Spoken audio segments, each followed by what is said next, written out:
peta rasio elektrifikasi.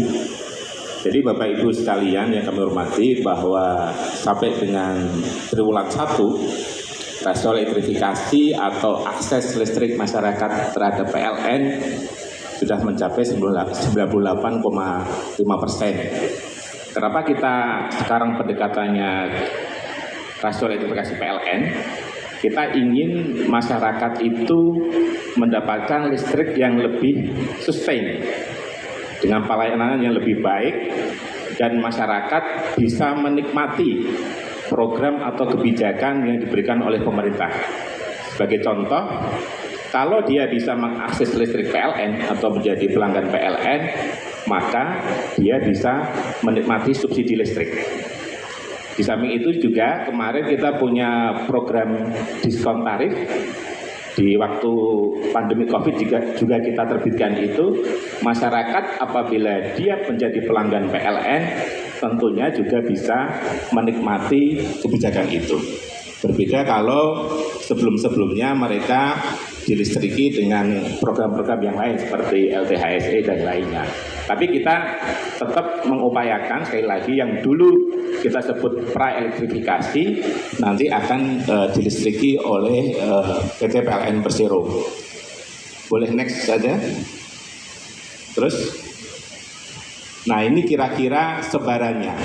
Memang kalau kita melihat, ada Pak Gubernur, izin Pak Gubernur, memang untuk daerah timur menjadi PR kita bersama. Karena rasio elektrifikasi atau akses kepada listrik, terutama untuk PLN, harus ditingkatkan. Kita harus bekerja keras untuk itu. Boleh next? Di beberapa kesempatan saya kira Bapak Ibu juga mengetahui bahwa Bapak Presiden berkomitmen untuk menyelesaikan masyarakat yang sampai hari ini belum menikmati akses listrik.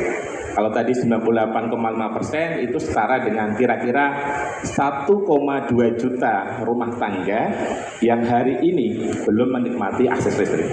Artinya dalam waktu 4 tahun, 5 tahun ke depan kita harus menyelesaikan itu.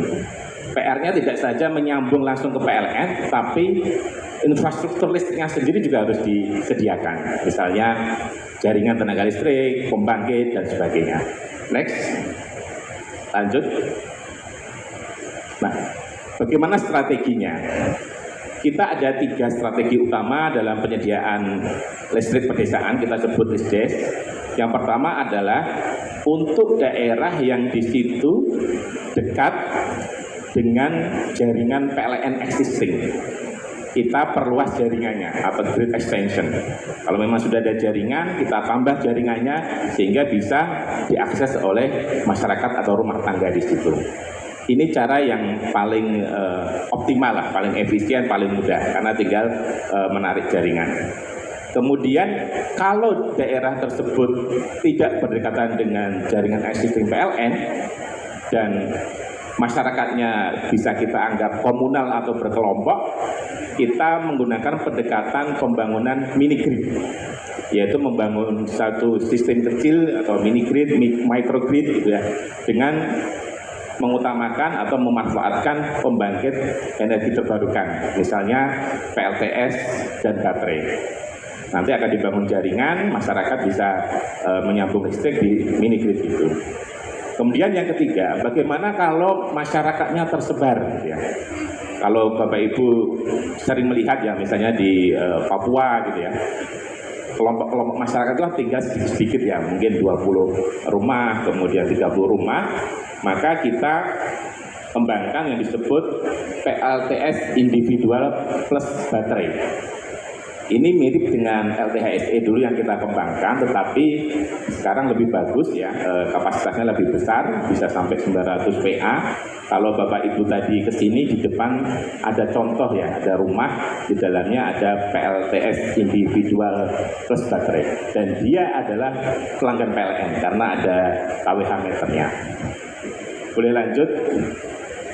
Nah, kira-kira dari sisa tadi ya 98,5% yang sudah, berarti sekitar 1,5% ada di sekitar 10.068 lokasi kita pendekatannya tidak lagi desa atau dusun, tetapi kita sebut lokasi ya, walaupun itu ya desa atau dusun ya. Kadang kita sering dikomplain oleh DPR maupun kepala daerah karena ternyata banyak desa juga yang belum berlistrik. Kita sebutnya lokasi, ada sekitar 10.068 lokasi, 56% diantaranya ada di Maluku, Papua, dan Nusa Tenggara. Itu yang akan kita selesaikan dalam 4-5 tahun ke depan. Lanjut. Di samping tadi pembangunan infrastruktur, grid extension, mini grid maupun PLTS individual, kita juga sudah memiliki program yang tentunya ke depan kita lanjutkan untuk 1,2 juta tadi, yaitu program bantuan pemasangan baru listrik atau pasang baru listrik gratis, kita menyebutnya seperti itu. Bagi masyarakat atau rumah tangga yang tidak mampu, kita akan berikan bantuan berupa instalasi listrik di rumah, kemudian bantuan biaya penyambungan pada PLN, kemudian biaya SLO, termasuk token perdana sebesar Rp100.000, sehingga masyarakat itu bisa mengakses listrik. Ya. Kadang kita sering menemui sebenarnya jaringan di depan rumahnya sudah ada, jaringan listrik di sekitarnya sudah siap, tetapi karena mohon maaf kemampuan ekonomi, mereka belum bisa mengakses listrik PLN secara langsung. Untuk itulah program ini kita buat, sudah berjalan 3 tahun, tahun ini, tahun depan, dan seterusnya insya Allah akan kita lanjutkan. Dan tentunya masyarakat sangat gembira ya dengan adanya program bantuan ini, karena akhirnya mereka bisa menikmati listrik. Berapa kira-kira total bantuan yang diberikan? Sekitar 2-2,5 juta untuk satu rumah tangga. Dan dia sekali lagi akhirnya akan berlangganan atau menjadi pelanggan PLN. Nanti kebijakan-kebijakan yang dibuat pemerintah akan dinikmati ya, subsidi, diskon tarif, dan sebagainya. Next. Kalau kita total dari tahun 2022 ada sekitar 360.000 lebih rumah tangga yang telah kita sambung, Bapak Ibu sekalian, dan tentunya ini memang sangat tergantung dengan kemampuan anggaran ya. Tahun ini mudah-mudahan ada sekitar 170.000, kemudian tahun depan sekitar 250.000 dan seterusnya untuk menyelesaikan yang 1,2 juta tadi. Lanjut. Ini kira-kira testimoni kalau boleh kami tayangkan. Apa tengah dalam belajar, kalau ada lampu boleh satu kali saja lampu belajar. Bantuan pasang baru listrik gratis pemerintah melalui Kementerian ESDM dengan menugaskan PT PLN telah terpasang di rumahnya. Cara dia belajar tuh belajar dalam rumah.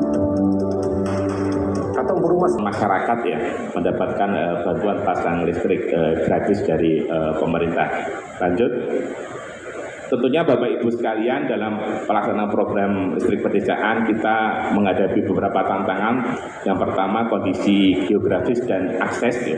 Karena tadi kami sampaikan sekitar 56% ada di wilayah timur, di mana kondisi geografis kemudian fasilitas untuk mencapai ke sana baik pelabuhan, jalan, jembatan dan sebagainya itu menjadi salah satu tantangan.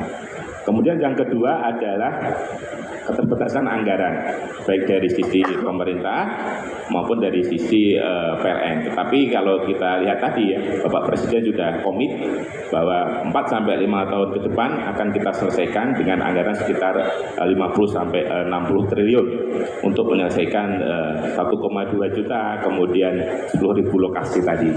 Dan terakhir tentunya ada beberapa lokasi yang perlu treatment khusus ya, karena ada daerah rawan, dan akhirnya sinergi kita semua akan bisa membantu terlaksananya program ini. Demikian Bu Moderator apa yang kita sudah sedang dan akan kita lakukan untuk melistriki masyarakat. Masih. Ya, terima kasih Pak Eri. Jadi memang kalau kita lihat sudah sangat komprehensif ya Pak ya, dan termasuk juga pemanfaatan potensi EBT. Dan mungkin saya tertarik dengan statement Bapak tadi.